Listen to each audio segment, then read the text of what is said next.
Ketua DPP PDI Perjuangan Puan Maharani menyerahkan kepada masyarakat soal putusan Mahkamah Agung yang mengubah penghitungan batas usia calon kepala daerah menjadi 30 tahun saat dilantik. Puan mengingatkan putusan tersebut berlaku untuk proses pemilihan kepala daerah. Karenanya, keputusan yang dibuat harus bertujuan pelaksanaan pilkada berjalan baik, jujur, dan adil. Ya, seharusnya keputusan MA berlaku untuk proses-proses pilkada. Itu kan untuk proses pilkada yang baik, berjalan jujur, adil, dan memang terbaik untuk pelaksanaan pilkada ke depan bagi bangsa dan negara. Jadi ya selanjutnya silakan masyarakat yang kemudian melihat apakah itu terbaik ataukah tidak, ya silakan masyarakat yang kemudian memberikan masukannya. Sementara itu, Ketua Umum PSI Kaisang Pangarep yang disebut-sebut diuntungkan dengan terbitnya putusan MA itu bilang, secara aturan, putusan MA memang memungkinkan dirinya ikut pilkada, meski ia masih menunggu putusan tersebut diterapkan dalam peraturan KPU. Dari peraturan yang kemarin diubah di MA, saya memungkinkan untuk maju. Tapi itu kan belum masuk ke PKPU. Saya nggak tahu prosesnya bagaimana, maksudnya dari PKPU sendiri apakah harus berkonsultasi dulu dengan DPR atau tidak, itu kan saya tidak tahu karena saya tidak ikut-ikut. Nah, sekarang PSI sendiri ada 8 kursi di DKI. Jadi kalau kita lihat sewajarnya PSI bisa mencalonkan, tanya saya maju atau tidak, tunggu kejutannya di bulan Agustus, ya. Hingga sepekan setelah putusan MA dikeluarkan, belum ada penjelasan dari MA soal putusan yang dinilai sebagian pakar hukum tata negara sebagai produk yang cacat hukum. Terakhir, Ketua MA Agung M. Syafruddin menolak berkomentar soal putusan yang dikeluarkan lembaganya. Kalau itu saya belum baca deh, nggak bisa saya komentar ya. Kita kan tidak boleh berkomentar terhadap putusan. Nah, ya. Oke ya. Oke. Tapi kalau untuk putusan 23 itu belum ada. Oh, belum. Nggak boleh. Kita nggak boleh komentar-komentar. Penjelasan Mahkamah Agung sangat dinantikan untuk menjawab kritik keras putusan karena dianggap syarat muatan politik. Tim Liputan Kompas TV. Setelah putusan MA diterbitkan, Mahkamah Agung belum memberikan tanggapan soal putusan yang dinilai sebagian kalangan cacat etik dan hukum. Lalu bagaimana menakar kualitas putusan MA yang dinilai sebagian kalangan syarat muatan politik? Kita bersama dengan Ketua Pusat Bantuan Hukum Indonesia Julius Ibrani melalui sambungan telepon. Dan juga ada Dewan Penasihat dan Juru Bicara PSI Irma Huta Barat yang sudah bergabung. Selamat sore Mas Julius, Bu Irma. Selamat sore, apa kabar? Baik, sambil kita menunggu ya, Bu Irma, kita menunggu Mas Julius bergabung bersama kita sore hari ini. Bu Irma, saya ingin minta tanggapannya dari Anda. Ini ketika putusan dari Mahkamah Agung ini dinilai politis lah, cacat etik, moral, dan juga hukum. Anda dari PSI yang kemarin Kaisang ikut berkomentar, bagaimana tanggapan Anda, Bu Irma? Iya, begini kan, kalau itu sudah menjadi putusan hukum kan artinya berlaku untuk semua orang, semua masyarakat di seluruh Indonesia. Dan MA dalam mengambil keputusan tentu saja ada pertimbangannya, itu yang pertama. Lalu yang kedua, yang mengajukan itu kan adalah Partai Garuda. Jadi kami di PSI sebetulnya tidak ada hubungannya sama sekali, dan Partai Garuda juga ketika mengajukan tidak bertanya kepada kami atau melakukan itu karena kami. Jadi hanya gara-gara Kaisang akan dianggap maju untuk pilkada maka menjadi dikait-kaitkan. Jadi ini jadi guilty by association jadinya ini, Mas. Oke, baik. Mas Julius, udah bergabung? Sudah bergabung, Mas Ibrahim. Terima kasih. Baik. Gimana tanggapan Anda soal putusan MA ini? Ketika banyak gelombang kritik, cacat etik, cacat moral, cacat hukum. Anda melihatnya seperti apa? MA belum memberikan tanggapan apapun soal ini. Oke, baik. Saya kasih pertimbangan dua hal. Pertama, MA juga tidak di dalam kondisi yang baik-baik saja. Begitu banyak kasus korupsi yang melibatkan Hakim Agung, dan bahkan ada satu Hakim Agung yang berkali-kali ditetapkan tersangka dan masih berproses terus sampai sekarang.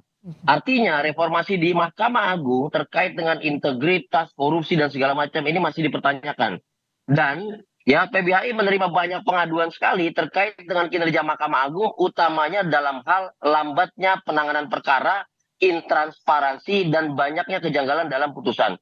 Itu pertimbangan pertama sebagai background. Oke. Yang kedua, yang perlu kita lihat di dalam substansi putusan nomor 23 PHUM 2024 itu adalah satu, ini dimasukkan 22 April lalu cepat diputus 1 bulan, sedikit lebih.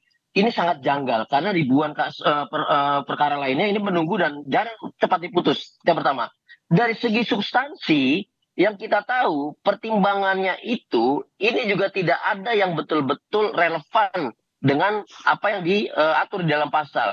Bahkan ini menjadi ranah Mahkamah Konstitusi dalam hal satu, dia mempertimbangkan original intent yang dibahas oleh anggota DPR ketika menyusun peraturan perundang-undangan itu. Padahal materinya, objeknya adalah peraturan KPU.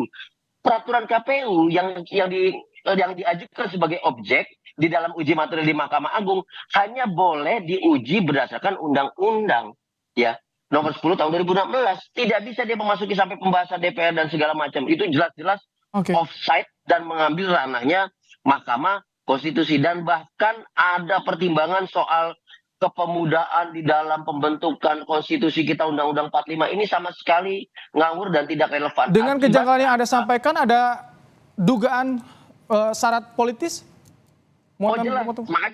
Makanya kan begini, kita melihat begini. Kalau dari segi prosedur ini kemudian tidak dapat dipertanggungjawabkan dalam arti tidak sesuai dengan realita yang dihadapi pencari keadilan, masyarakat miskin, aktivis dan yang lain, ini secepat kilat.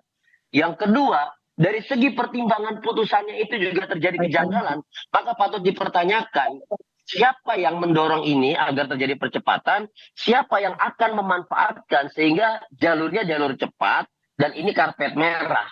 Ini hal yang benar-benar fundamental, ini tidak bisa diperdebatkan.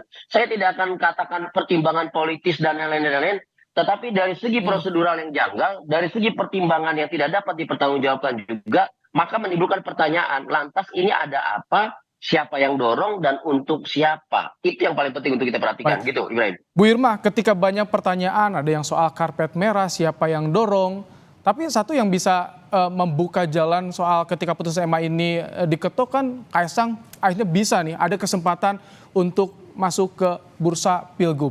Ini jadi pertimbangan tidak? Atau bagaimana hitung-hitungannya dari PSI, Bu Irma, menanggapi soal ini, dari polemik MA ini?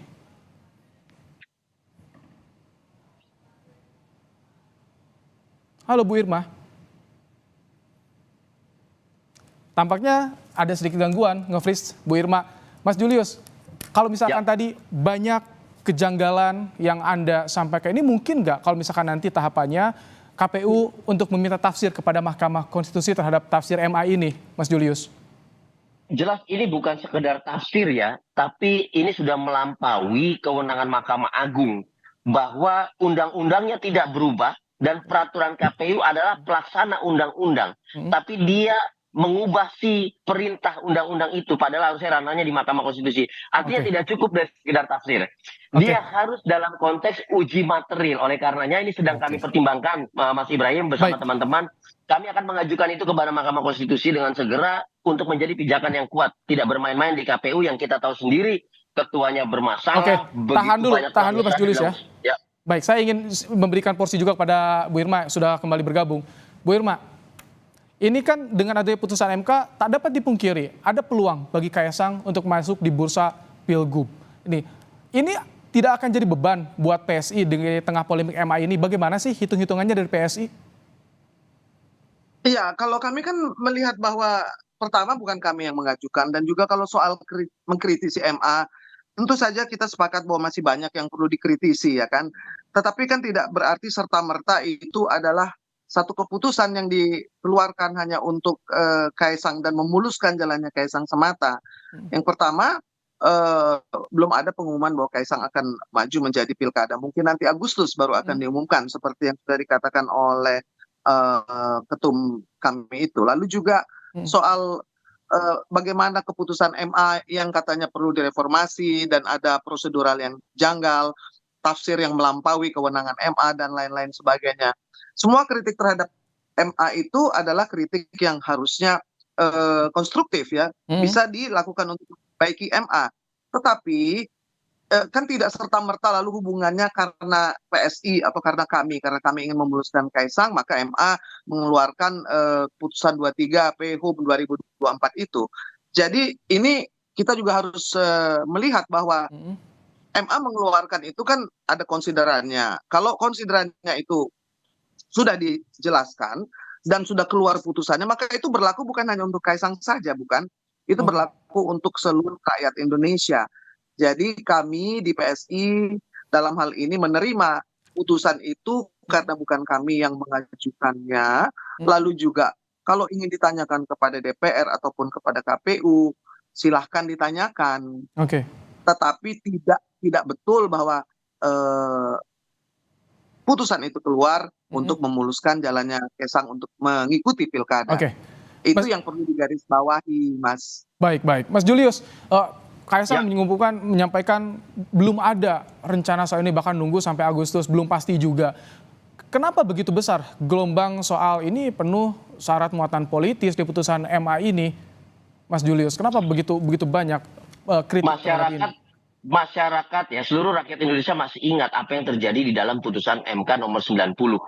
Masyarakat juga masih ingat ucapan-ucapan dari Presiden Joko Widodo yang mengatakan tidak mungkin, masih terlalu muda dan segala macam, yang faktanya kemudian maju dan kemudian terpilih gitu. Jadi jangan menganggap bahwa masyarakat ini tidak dapat melihat dan tidak dapat mendengar.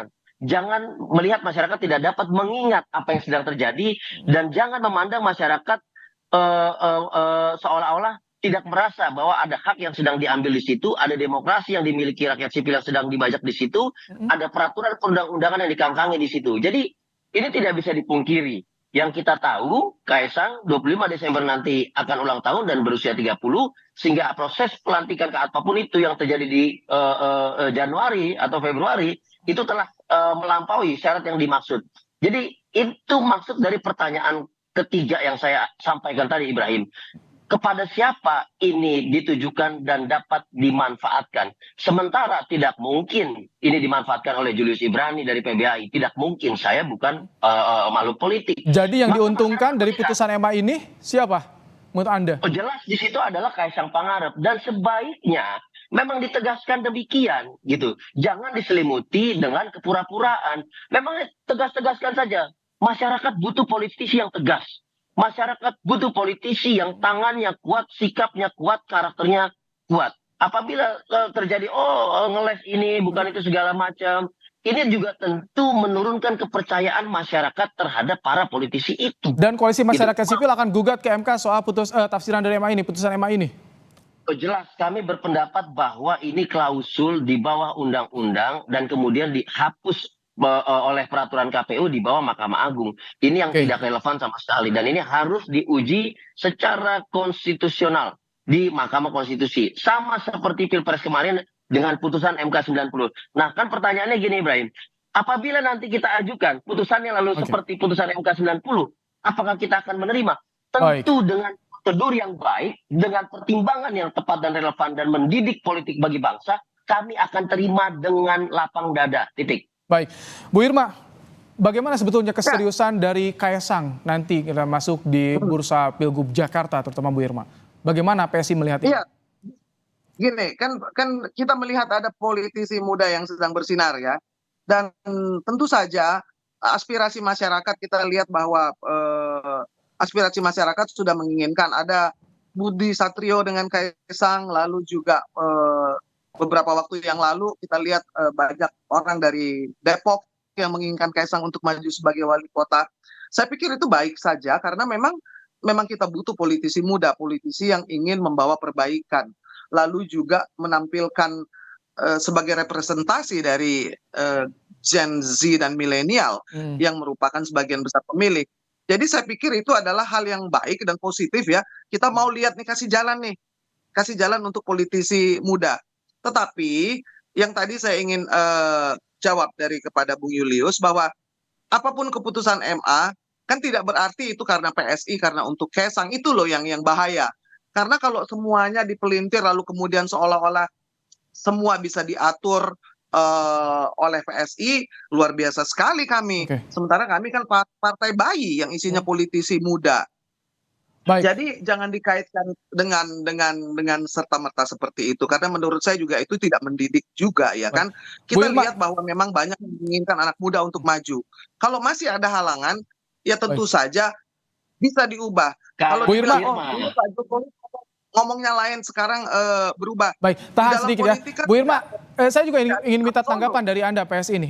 Sekarang ramai narasi soal MK milih kakak, MA milih adik. Bagaimana tanggapan Anda? Karena ini ramai sekali narasinya di media sosial juga.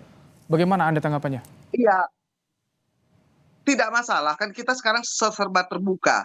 Ya kan, apapun yang dilihat hasil putusan itu bisa dikaji, bisa dipertanyakan, lalu bisa di-counter.